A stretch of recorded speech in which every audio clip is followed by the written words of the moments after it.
Hai lovely people semuanya, welcome back to my channel Raisa Broto Asmoro. Gimana puasanya? Sejauh ini lancar? Ya insya Allah lancar ya sampai nanti udah muncul lebaran nih.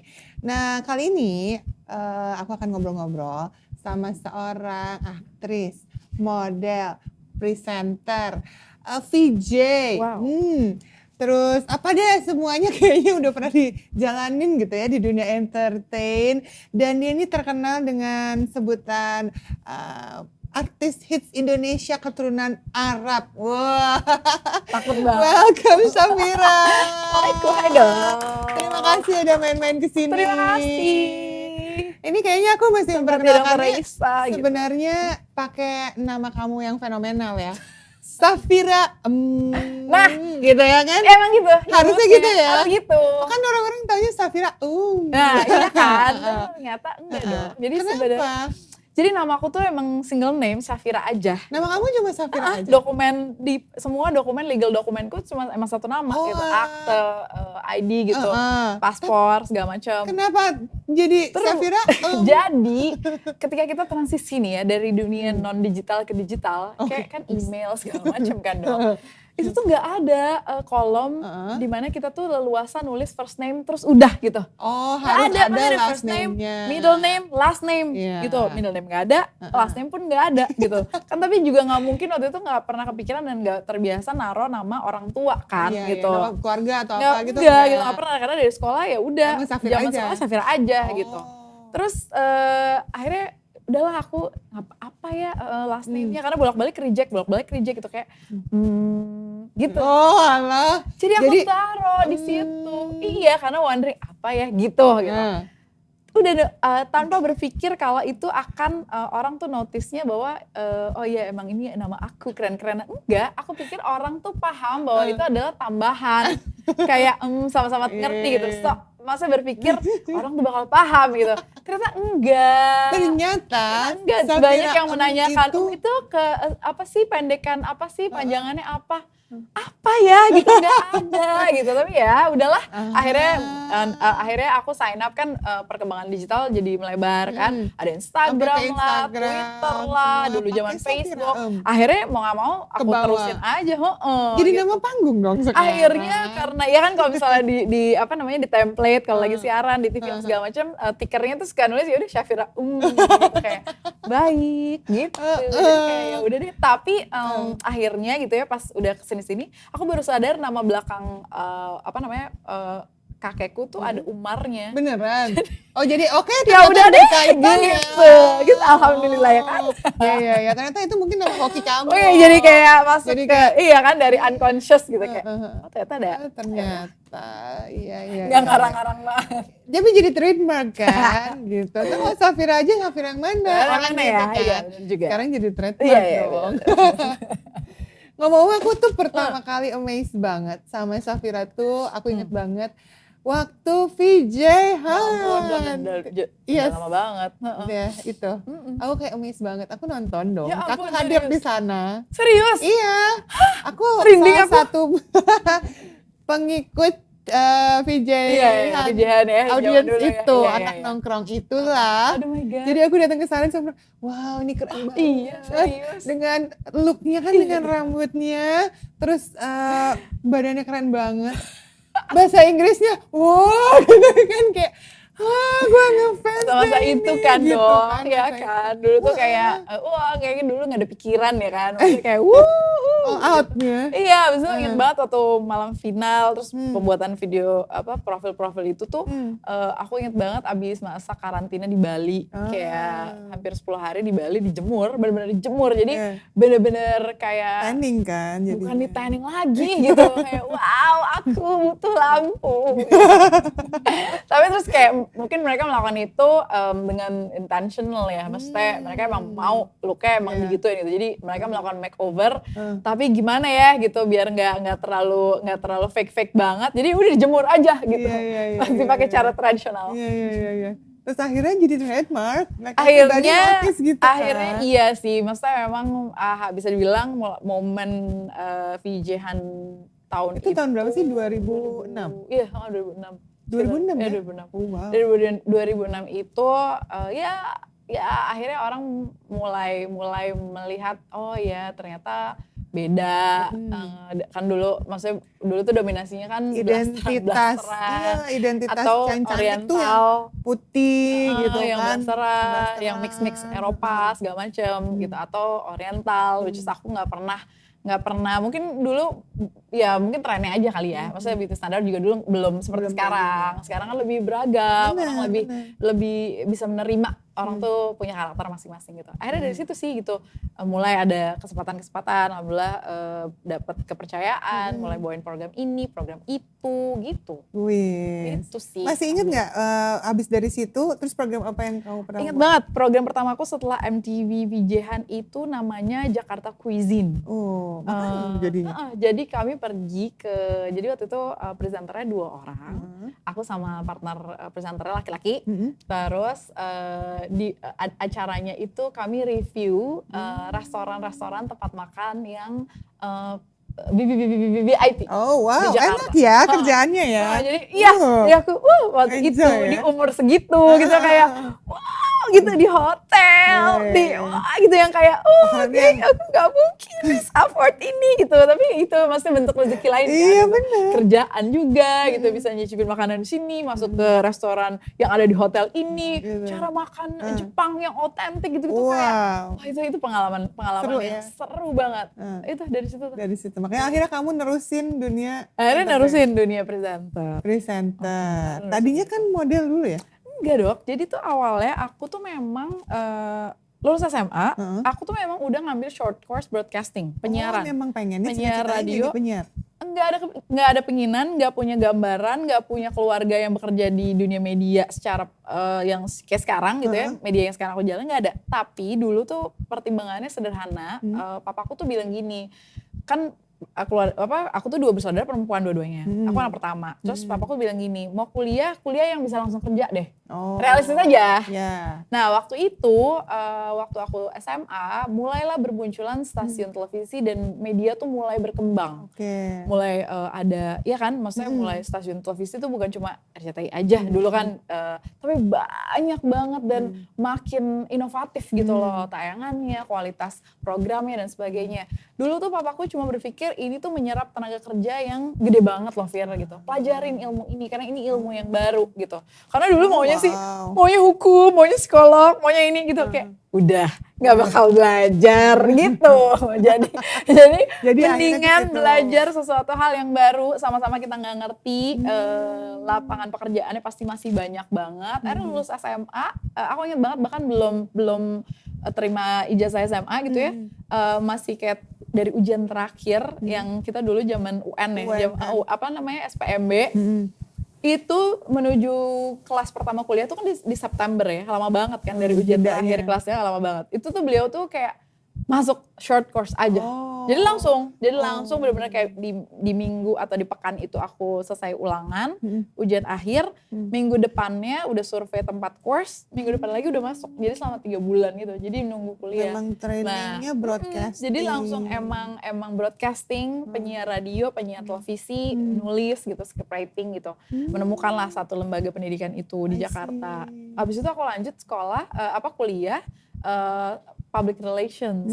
Tapi karena udah terpapar sama pendidikan broadcasting, walaupun short course ya bentuknya, dibawa ke stasiun televisi. Dulu aku inget banget, dulu tuh zaman-zaman Trans TV baru awal-awal mulai. Aku datang ke studio, ngeliat suasana studio, kru tuh lari-lari, bawain, gitu. Aku ngerasa itu tuh dinamis banget gitu, yang kayak nggak tahu ya, mungkin masuk ke core memory ya gitu. Akhirnya ternyata jalannya memang ke arah situ.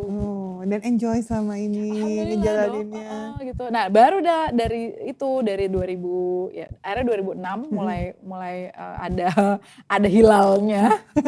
Mulai MTV itu mulai ya alhamdulillah jalan mulai kebuka, mulai dari satu produksi ke produksi yang lain. Sampai ada tawaran-tawaran lain muncul, video klip, mulai film, mulai iklan kayak gitu-gitu, sampai foto. Sampai akhirnya orang, "Kamu tuh dulunya model ya?" Enggak.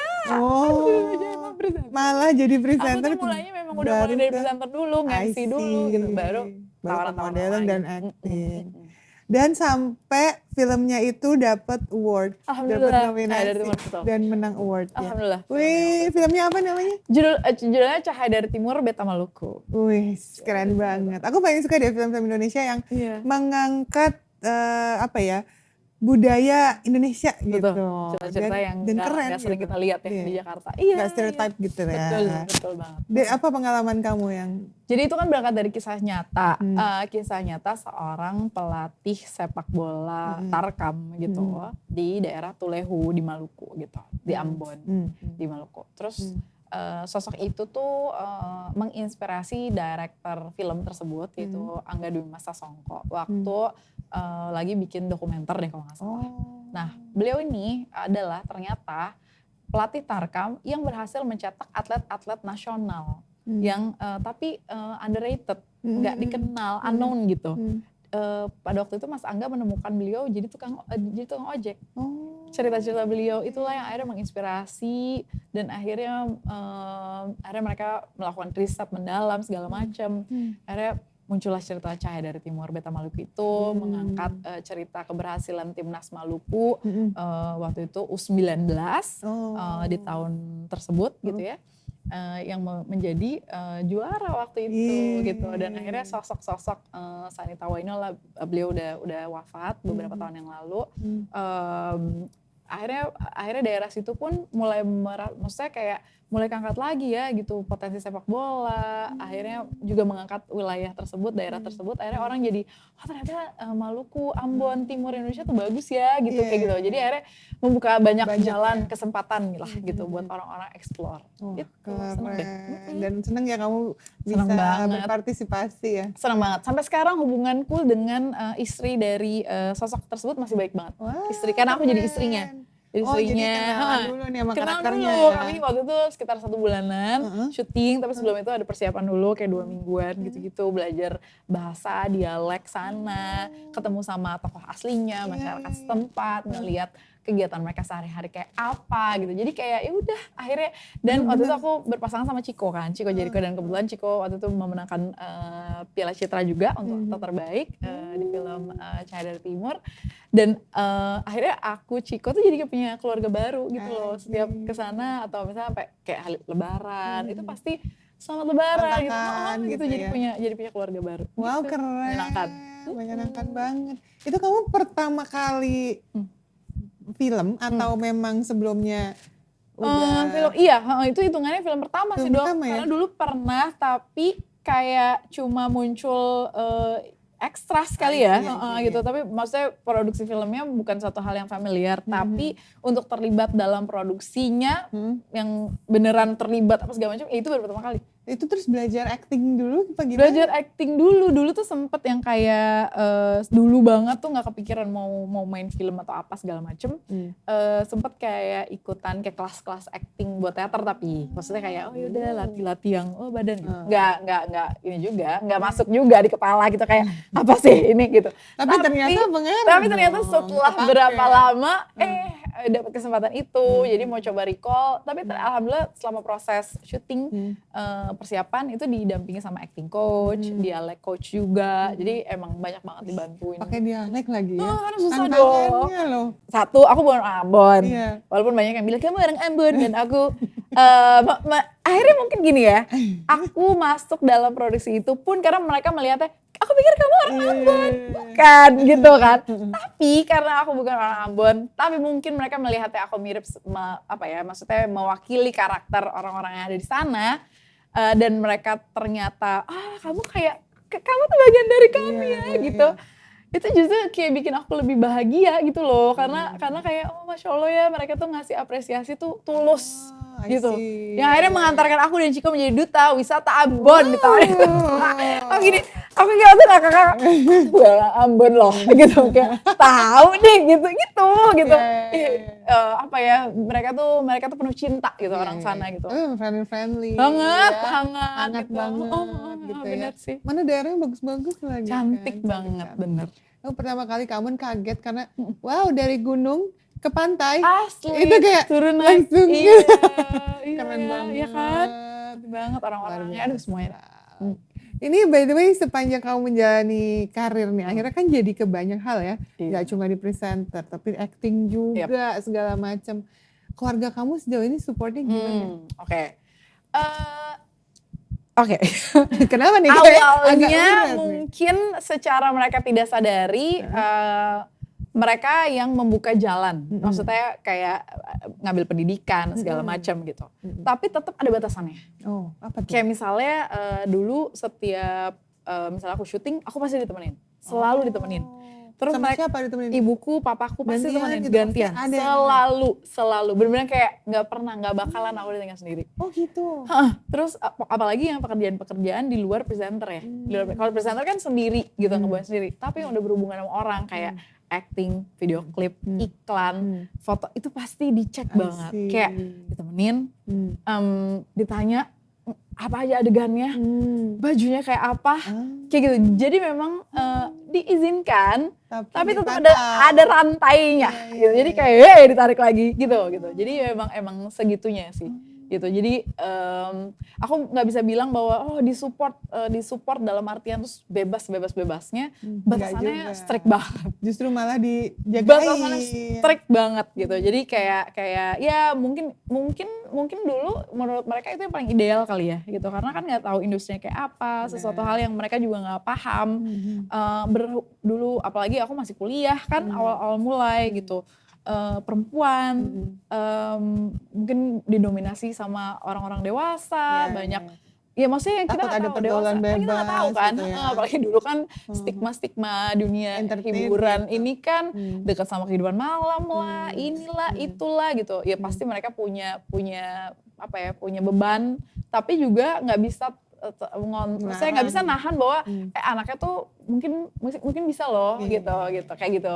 Ini mungkin jadi sarana belajar buat anaknya mungkin gitu yang akhirnya jadi aku bisa bilang disupport tapi tetap ada koridornya dengan koridor dan syarat TNC-nya banyak sampai sekarang. Wow. Dok, aku tuh bukan yang aku tinggal sama mamaku kan. Mamaku tuh bukan yang kalau misalnya aku kerja gitu. Dia tahu aku kerja, tapi bukan yang terus ya udah kerja pulang terserah gitu. Enggak. Jam 10, jam 9 di mana? Udah ditanyain terus ya. Gitu jam 9. Udah jam 9 nih gini gitu. Jadi aku masih gitu. Wow. Masih kok tiap hari gitu. Jadi oke gitu. Berarti kemarin kita nonton fashion show sampai malam udah ditonton tuh ya? Gitu. Mulainya jam berapa sih gitu dong gitu. Jadi kayak emang belum selesai mau gimana dong. Tapi kamu enjoy banget ya ngejalaninnya ya? Alhamdulillah. Maksudnya karena mungkin udah biasa. Akhirnya jadi biasa. Jadi kayak aku sadar dengan kepercayaan yang dikasih sama orang tua. Ya udah itu yang aku jaga gitu. Itu kan wujud cinta ya mereka. Itu penjagaan mereka. Kan mereka selalu bilang, mama tuh gak bisa lihat kamu keluar rumah gitu. Yang mama lihat kamu di dalam. Begitu kamu keluar pagar, kamu udah gak tahu nih kamu gimana gitu. Jadi aku selalu inget gitu loh. Kayak itu yang selalu iya juga ya gitu. Itu jadi kayak rem sih sebenarnya. Benar. Itu malah jadi pegangan ya. Iya. Oke, ini ada. Oke, main layangan tau gak sih? Oh iya, mau kita udah jauh di. gitu. Iya, benar. Aduh.